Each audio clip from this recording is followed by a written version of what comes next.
Hello friends, welcome back to the online portal of Chanakya defence college. आज के इस video session में हम देखेंगे वोकैबुलरी को इफेक्टिवली कैसे याद रखा जा सकता है और लंबे टाइम तक रिकॉल भी किया जा सकता है।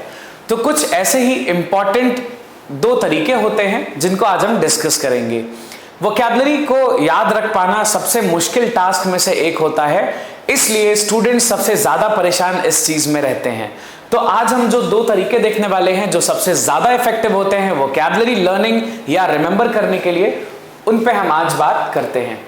इसमें सबसे इंपॉर्टेंट और सबसे पहला तरीका है थ्रू निमोनिक्स, MNEMONICS,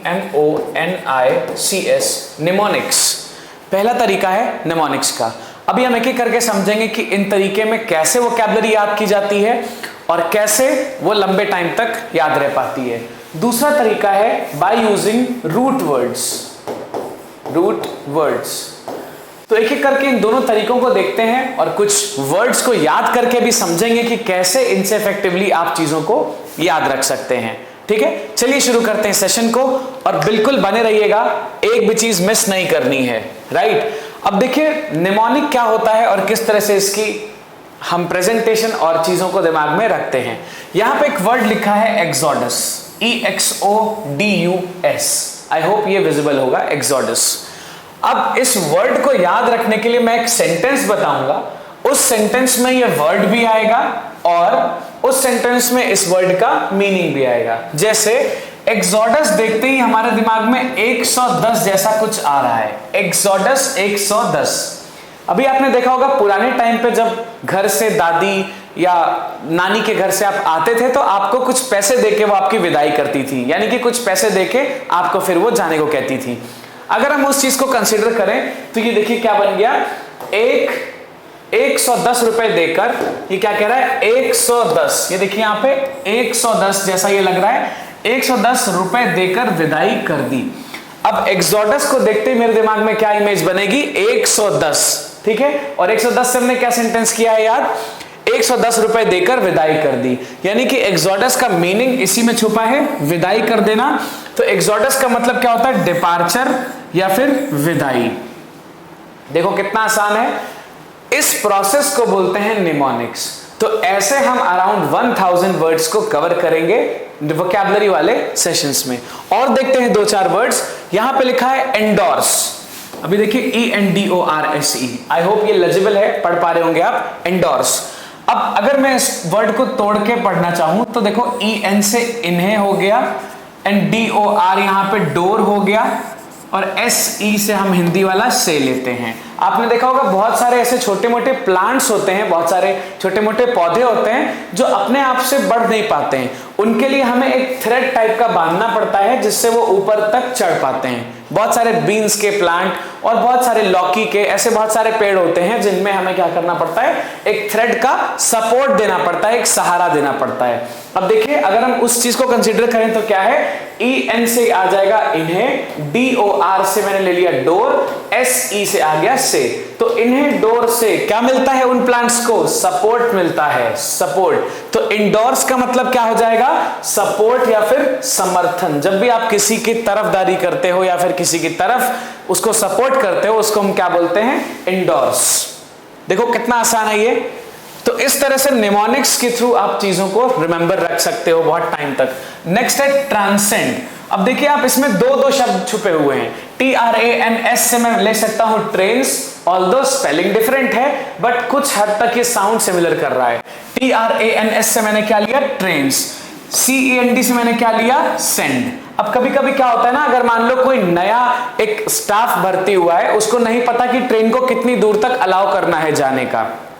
अब वो क्या करेगा, उसको नहीं पता है तो मान लो ट्रेन का रूट यहां तक है, उसको नहीं पता है कि ट्रेन का रूट सिर्फ यहां तक है, वो उसको अलाउ कर देगा उससे आगे जाने के लिए। ऐसा कभी कभी हो जाता है। तो वही वाली बात कंसीडर करके यहां पे क्या लिखा है, ट्रांसेंड। अब इसका निमोनिक कैसे बना है, ट्रेन्स को सीमा से बाहर सेंड कर दिया। देखो ट्रेन्स को सीमा से बाहर सेंड कर दिया। ठीक है, नहीं पता होगा तो ट्रेन को क्या करेगा, सीमा, ये लिमिट है, इससे बाहर सेंड कर दिया। तो ट्रांसेंड का मतलब क्या हो जाता है, गो बियॉन्ड, किसी भी चीज के लिमिट के पार चले जाना या फिर सीमा से बाहर। क्लियर है, आई होप ये समझ आ गया होगा। चलिए अगला एक और वर्ड देखते हैं, सैक्रोसैंक्ट, ये जितने भी वर्ड्स हम डिस्कस कर रहे हैं प्रीवियस एग्जाम्स में आ चुके हैं और इनके आने के चांसेस बहुत ज्यादा हैं अगर ये नहीं आए तो, राइट। ये फिल्टर्ड वर्ड्स हैं बिल्कुल, इनको ध्यान से समझ लीजिएगा। सैक्रोसैंक्ट, अब देखो यहाँ पे सैकड़ों नाम की एक वर्ड से इसको मैंने रिलेट किया है। कहते हैं ना सैकड़ों बार मैंने ये काम किया है, हजारों बार मैंने ये काम किया है। जब भी हम किसी चीज को एग्जैजरेट करके दिखाना चाहते हैं, जैसे दिलवाले दुल्हनिया ले जाएंगे, DDLJ एक मूवी है, उसको क्या बोलते हैं, सैकड़ों बार देखी है मैंने। तो वैसे ही सैकड़ों हमने SACRO से लिया, सैकड़ों, ठीक है। अब यह है सैकड़ों, SANCT। अब इससे मैंने सैंक्ट है लेकिन मैंने फिर भी क्या लिया है, संत, ऐसा मैंने मान लिया। तो सैक्रोसैंक्ट क्या है, सैकड़ों संत के आने से वह स्थान पवित्र है। अब ऐसा कोई स्थान होगा जहां पे बहुत सारे संत महात्मा आए होंगे तो क्या हो जाएगा, अल्टीमेटली वो स्थान या वो प्लेस बहुत पवित्र हो जाएगी, बहुत पायस हो जाएगी, ठीक है। तो सैक्रोसैंक्ट का मतलब क्या निकल गया, सैकड़ों संतों के आने से वो स्थान पवित्र है। सैक्रोसैंक्ट का मतलब सैक्रेड, पायस या फिर पवित्र। देखिए कितना इजी है। एक और वर्ड कर लेते हैं, इंडिजिनस। अब देखो यहां पे INDI से मैंने क्या लिया, इंडिया, बहुत रिलेटेड लग रहा है। अच्छा, इंडिया के लोग कैसे होते हैं, बहुत जीनियस, क्योंकि देखो जीरो और बहुत सारे ऐसे मैथमेटिकल टर्म्स और बहुत सारी चीजें इंडियंस ने डिस्कवर की हैं, बहुत सारे फॉर्मूलेज डिस्कवर किए हैं, रामानुजन और बहुत सारे लोग ऐसे रहे हैं। यानी कि इंडिया के लोग कैसे रहे हैं और अभी भी हैं, जीनियस। तो जीनस थोड़ा थोड़ा जीनियस जैसा लग भी रहा है ना। तो अब देखो यहां पे कह रहा है इंडिया के मूल निवासी, यानी कि जो इंडिया में रहने वाले पर्टिकुलरली लोग हैं वो कैसे होते हैं, जीनियस होते हैं। तो इससे कैसे रिलेट करेंगे, इंडिया के मूल निवासी कैसे होते हैं, जीनियस, राइट। तो नेटिव पीपल यानी कि जो वहां पे रहने वाले लोग हैं, इनको हम एबोरिजिनल भी कहते हैं या फिर मूल निवासी किसी भी जगह के। क्लियर है बात, समझ आ रही है। तो ये हो गए निमोनिक्स। इस तरह से हम वर्ड्स को याद करेंगे जैसे अभी हमने पिछले 5 वर्ड्स के साथ किया है। अब नेक्स्ट कैटेगरी आता है रूट वर्ड्स का। अभी रूट वर्ड्स क्या होते हैं, कुछ ऐसे शब्द होते हैं जिन पे बेस्ड बहुत सारे वर्ड्स को फ्रेम किया जाता है। जैसे यहां पे फॉर एग्जांपल हमने लिया है कौन सा word, verto, VERTO, Latin word. इसका मतलब क्या होता है, टू टर्न, किसी भी चीज को घुमा देना या फिर घुमा हुआ होना। वर्टो का मतलब ये हो गया। अब इस पे बेस्ड हम वर्ड्स देखते हैं जो इंग्लिश में बहुत कॉमनली यूज होते हैं, आपने सुने भी होंगे। पहला है इंट्रोवर्ट, INTROVERT, इंट्रोवर्ट। दूसरा है एक्सट्रोवर्ट। तीसरा है यहां पे एम्बीवर्ट, AMBIVERT, एम्बीवर्ट। अब देखते हैं यहां पे जरा सा, देखो VERT तो हमने किससे लिया, वर्टो से। यहां पे भी VERT है, यहां पे भी VERT है, यानी कि तीनों में क्या हो रहा है, टर्न वाली बात हो रही होगी।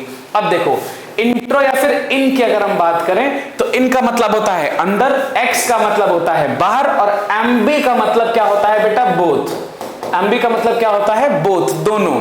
तो इनके मतलब क्या निकलेंगे, ऐसा कोई इंसान जिसकी पर्सनालिटी अंदर की तरफ टर्न्ड हो, मतलब वो कोई भी चीज एक्सप्रेस ना कर पाता हो, हर चीज अपने अंदर मन में रख लेता हो, वो कौन हो गया, इंट्रोवर्ट। क्यों, क्योंकि इन मतलब अंदर हो गया, वर्ट मतलब टू टर्न, यानी कि ऐसा इंसान जिसकी पर्सनालिटी कैसी है, अंदर की तरफ है, मतलब वो बाहर कुछ भी एक्सप्रेस या बोल नहीं पाता, उनको हम क्या बोलते हैं, इंट्रोवर्ट।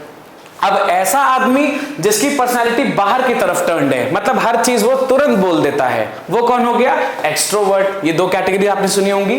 तीसरा आता है एम्बीवर्ट। दुनिया के most of the people are ambivert. Ambivert कौन से होते हैं, एम्बी का मतलब हो गया बोथ। अब देखो फॉर एग्जाम्पल, अगर मान लो मेरे सामने मेरे पापा हैं और मेरे सामने मेरा छोटा भाई है।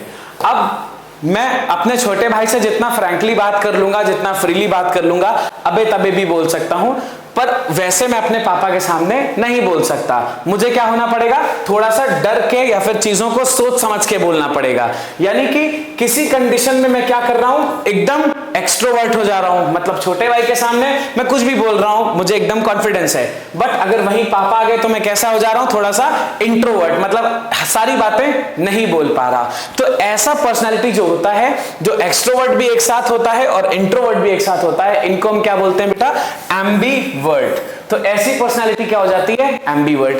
अब आप देखिए हमने सिर्फ एक वर्ड पढ़ा वर्टो, और इससे बेस हमने 3 वर्ड्स को याद कर लिया जो पर्सनालिटी के टाइप्स थे। क्लियर है बात। तो ऐसे रूट वर्ड्स की मदद से हम बहुत सारे वन वर्ड सब्स्टिट्यूशंस, बहुत सारे एंटोनिम्स, बहुत सारे सिनोनिम्स, ये सारे पढ़ेंगे। जैसे अगर इंट्रोवर्ट का वन वर्ड सब्स्टिट्यूशन आएगा तो वो कैसा लिख के आएगा, someone whose personality is turned inside, उसका वन वर्ड क्या हो जाएगा बेटा, इंट्रोवर्ट। क्यों? क्योंकि इनका मतलब अंदर, वर्टो का मतलब टर्न्ड, ठीक है, टू टर्न। तो ऐसा कोई इंसान जिसकी पर्सनालिटी अंदर की तरफ टर्न्ड है, कुछ भी बाहर बोल नहीं पाता, एक्सप्रेस नहीं कर पाता, कौन हो जाएगा, इंट्रोवर्ट। बाहर की तरफ पर्सनालिटी है, एक्सट्रोवर्ट। ऐसे कॉमन लोग जिनकी पर्सनालिटी टाइम टाइम पे चेंज होती है, कभी एक्सट्रोवर्ट कभी इंट्रोवर्ट, कौन हो जाते हैं, एम्बिवर्ट्स। देख रहे हैं आप कितना इजी है ये चीज। तो रूट वर्ड्स के थ्रू हम इस तरह से चीजों को करने वाले हैं, right. So this was all for this video.